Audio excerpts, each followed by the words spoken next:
Friends, எல்லாரும் எப்படி இருக்கீங்க? எல்லாரும் சூப்பராக இருப்பீங்கன்னு நம்புகிறேன்.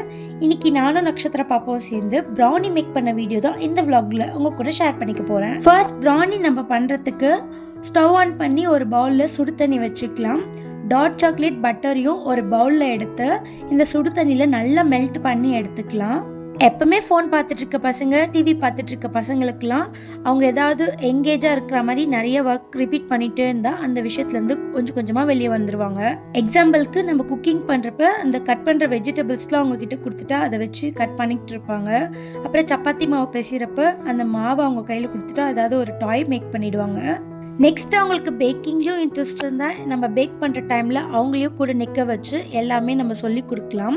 ஸோ இந்த மாதிரி பசங்களை என்கேஜாக வச்சுக்கிறதுக்கு நிறைய ஐடியாஸ் இருக்குது. ஸோ நம்ம ஃபாலோ பண்ணுறதுல தான் அவங்களோட ஸ்க்ரீன் டைம், ஃபோன் டைம்லாம் குறையவே செய்யும். சரிங்க, இப்போ வ்ளாகை கண்டினியூ பண்ணலாமா? ப்ரௌனி ரெசிபிக்கு ஃபர்ஸ்ட் டார்க் சாக்லேட் பட்டரையும் நல்லா மெல்ட் பண்ணி எடுத்து வச்சாச்சு.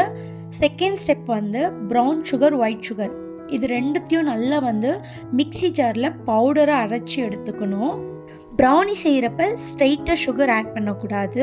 பவுடர் சுகர் ஆட் பண்ணி ப்ரௌனி செய்கிறப்ப நல்லா பர்ஃபெக்டாக நம்மளுக்கு ப்ரௌனி கிடைக்கும். தேர்ட் ஸ்டெப், ஒரு மிக்சிங் பவுலில் fresh curd, powder sugar, vanilla essence இது எல்லாத்தையும் நல்லா ஒரு 10 நிமிஷம் விஸ்க் வச்சு மிக்ஸ் பண்ணி எடுத்துக்கலாம்.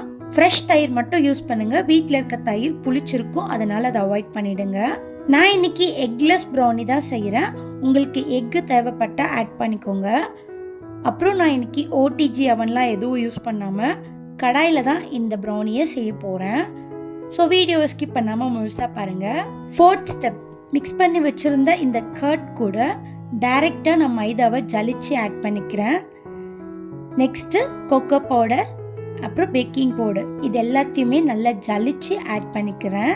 நான் இன்னைக்கு மைதா மாவு யூஸ் பண்ணி தான் இந்த ப்ரௌனியை செஞ்சுருக்கேன். நீங்கள் மைதா வேணான்னு ஃபீல் பண்ணிங்கன்னா கோதுமை மாவு, ராகி மாவு, மற்ற மில்லட்ஸ் மாவு யூஸ் பண்ணி இதே மெத்தடில் ப்ரௌனி செய்யலாம். நான் ஃபாலோ பண்ணுற ஸ்டெப்ஸ் அண்ட் மெஷர்மெண்ட்டு கரெக்டாக ஃபாலோ பண்ணாலே உங்களுக்கு இதே மாதிரி பர்ஃபெக்ட் ப்ரௌனி கிடைக்கும். கண்டிப்பாக நீங்களும் ட்ரை பண்ணி பாருங்கள். லாஸ்ட் ஸ்டெப், நம்ம மெல்ட் பண்ணி வச்சுருந்த சாக்லேட்டை இந்த ஸ்டேஜில் மிக்சிங் பவுலில் ஆட் பண்ணி கைவிடாமல் விஸ்கு வச்சு 10லேருந்து 15 நிமிஷம் வரைக்கும் நல்லா மிக்ஸ் பண்ணிகிட்டே இருக்கணும். அப்போ தான் நம்மளுக்கு ஒரு பர்ஃபெக்ட் பேட்டர் கிடைக்கும். இந்த ப்ரௌனி பேட்டர் நல்லா பர்ஃபெக்டாக வரணும்னா பீட்டர் இல்லைனா விஸ்கு வச்சு தான் நம்ம மிக்ஸ் பண்ண முடியும். சப்போஸ் நம்மக்கிட்ட பீட்டர் இல்லைனா விஸ்கு வச்சு 15 மினிட்ஸ் கைவிடாமல் மிக்ஸ் பண்ணால் தான் நம்மளுக்கு அந்த பர்ஃபெக்டான பேட்டர் கிடைக்கும். நம்ம ஆட் பண்ண இன்க்ரீடியன்ஸும் பார்த்திங்கன்னா நல்லா மிக்ஸ் ஆகி இந்த மாதிரி ஒரு சாஃப்டான பேட்டராக நம்மளுக்கு கிடைக்கும். இப்போது இந்த கிளிப்பிங்கில் உங்களுக்கு இந்த பேட்டரை பார்த்தாலே நல்லா சேஞ்ச் தெரியும். ஆஃப்டர் 15 மினிட்ஸ் நம்மளோட பேட்டர் பார்த்திங்கன்னா இந்த மாதிரி நல்லா சாஃப்டாக வந்திருக்கு. இந்த ஸ்டேஜில் கொஞ்சமாக டார்க் சாக்லேட் கட் பண்ணி ஆட் பண்ணிக்கிறேன். இது ஆப்ஷனல் தான். உங்களுக்கு தேவைப்பட்ட டார்க் சாக்லேட் ஆட் பண்ணிக்கோங்க, இல்லைனா சாக்கோ சிப்ஸ் அந்த மாதிரி ஆட் பண்ணிக்கோங்க. ஒரு கிரன்ச்சினஸ்க்காக நான் இன்னைக்கு ஆட் பண்ணிக்கிறேன். ப்ரௌனி பேட்டர் இன்னும் நல்லா மிக்ஸ் ஆகிறதுக்காக ஸ்பேச்சுலா வச்சு ஒரு 5 மினிட்ஸ் நல்லா மிக்ஸ் பண்ணி ஒரு ட்ரேல பட்டர் அப்ளை பண்ணி மைதா டஸ்ட் பண்ணி எடுத்து வச்சுருக்கேன். இதில் நம்மளோட பேட்டரை ஆட் பண்ணிக்கிறேன். இந்த ப்ரௌனி பேட்டரில் ஏர் ஃபார்ம் ஆகாமல் அவாய்ட் பண்ணுறதுக்கு ஒரு ஸ்டிக் வச்சு இந்த மாதிரி பண்ணிக்கிறேன். அடுத்து பார்த்திங்கன்னா நம்மளுக்கு இப்போது ப்ரௌனி பேட்டர் ரெடியாக இருக்குது. உங்ககிட்ட ஓடிஜி அவன் இருந்தால் அவனில் பேக் பண்ணி எடுத்துக்கோங்க. நான் இன்றைக்கி கடாயில் தான் பேக் பண்ண போகிறேன். பிகினர்ஸ் நீங்கள் இந்த வீடியோ பார்க்குறீங்கன்னா கண்டிப்பாக நீங்களும் இந்த வீடியோ பார்த்துட்டு ப்ரௌனியை ட்ரை பண்ணி பாருங்கள். கண்டிப்பாக உங்களுக்கு பர்ஃபெக்டான ஒரு ப்ரௌனி கிடைக்கும். நான் ஃபாலோ பண்ண எல்லா மெஷர்மெண்ட்டும் மெத்தட்ஸும் கரெக்டாக ஃபாலோ பண்ணுங்கள். ஸோ பர்ஃபெக்ட் ப்ரௌனி நீங்களும் ஈஸியாக செஞ்சிடலாம். நான் பண்ண ஒரே மிஸ்டேக், இந்த கடாயில் உப்பு ஆட் பண்ணி மேலே இருக்க ஹோல்ஸை க்ளோஸ் பண்ணிட்டேன். ஸோ அதில் இருக்க சால்ட்டோட வாட்டர்லாம் லைட்டாக ப்ரௌனி மேலே பட்டுருச்சு, கொஞ்சம் பிளாக் ஆயிடுச்சு.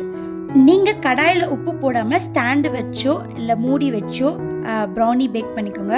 ரொம்ப பர்ஃபெக்டாக வரும். டேஸ்ட் வைஸும் ரொம்ப சூப்பராக இருக்கும். இந்த ப்ரௌனி வேகிறதுக்கு எனக்கு 45 மினிட்ஸ் தேவைப்பட்டுச்சுங்க. எக்லெஸ் ப்ரௌனினால கரெக்டாக 45 மினிட்ஸ் ஆச்சு. நீங்கள் சப்போஸ் எக்கு போட்டு செஞ்சிங்கன்னா உங்களுக்கு ஒரு 30 மினிட்ஸ்லேயே பேக் ஆகிடும். கண்டிப்பாக ட்ரை பண்ணி பார்த்துட்டு எப்படி வந்ததுன்னு கீழே கமெண்ட்ஸில் சொல்லுங்கள். மெஷர்மெண்ட்லாம் கொஞ்சம் கூட மிஸ் ஆகாமல் கரெக்டாக நான் ஃபாலோ பண்ணி இந்த ப்ரௌனி பண்ணதால் எனக்கு 45 மினிட்ஸில் சூப்பராக குக் ஆகி ட்ரேயில் கொஞ்சம் கூட ஒட்டாமல் எவ்வளோ சூப்பராக குக் ஆகி வந்திருக்குன்ட்டு உங்களுக்கு பார்த்தாலே தெரியும்.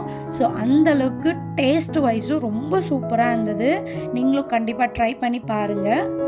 உங்கள் வீட்டு பசங்களுக்கும் பேக்கரியில் விற்கிற ப்ரௌனிஸ் கேக்லாம் வாங்கி கொடுக்காம நீங்களே ஹெல்த்தி வெர்ஷனில் மில்லட் ராகி ப்ரௌனிஸ்லாம் செஞ்சு கொடுங்க. ஸோ கண்டிப்பாக அவங்களும் விரும்பி சாப்பிடுவாங்க. ரொம்பவும் ஹெல்த்தி. சின்னவங்கலேருந்து பெரியவங்க வரைக்குமே எல்லாருமே ரொம்ப விரும்பி சாப்பிட்ற இந்த ப்ரௌனி ரெசிபி நீங்களும் கண்டிப்பாக செஞ்சு பாருங்கள். எப்படி வந்ததுன்னு என் கூட உங்களோட கமெண்ட்ஸை ஷேர் பண்ணிக்கோங்க. இந்த வீடியோ உங்கள் எல்லாருக்கும் பிடிச்சிருக்கும்னு நினைக்கிறேன். ப்ளீஸ் பிடிச்சிருந்தா என்னோடய சேனலை சப்போர்ட் பண்ணிவிடுங்க. ஸோ இந்த ப்ரௌனியை இன்னும் கொஞ்சம் டெக்கரேஷன் பண்ணுறதுக்காக சாக்லேட் சிரப் அப்ளை பண்ணிக்கிட்டேன். பாதாம் அண்ட் கேஷ்யூ நட்ஸை ஃபைனாக சாப் பண்ணி ஸ்ப்ரிங்கிள் பண்ணி விட்டாச்சு. ஸோ இப்போ உங்களுக்கு கட் பண்ணால் தெரியும் எவ்வளோ சாஃப்டாக இருக்குன்ட்டு. ஸோ கட் பண்ணுறப்பவே நல்லா பர்ஃபெக்டாக கட் ஆச்சு. அண்ட் ரொம்ப பர்ஃபெக்டான ஸ்ட்ரக்சரில் சாஃப்டான ப்ரௌனி எனக்கு கிடச்சிருந்தது. நான் சொன்ன நம்ப மாட்டீங்க, இந்த ப்ரௌனி செஞ்ச 10 நிமிஷத்தில் எல்லா ப்ரௌனிஸுமே நாங்கள் 3 பேரே சாப்பிட்டு காலி பண்ணிட்டோம்.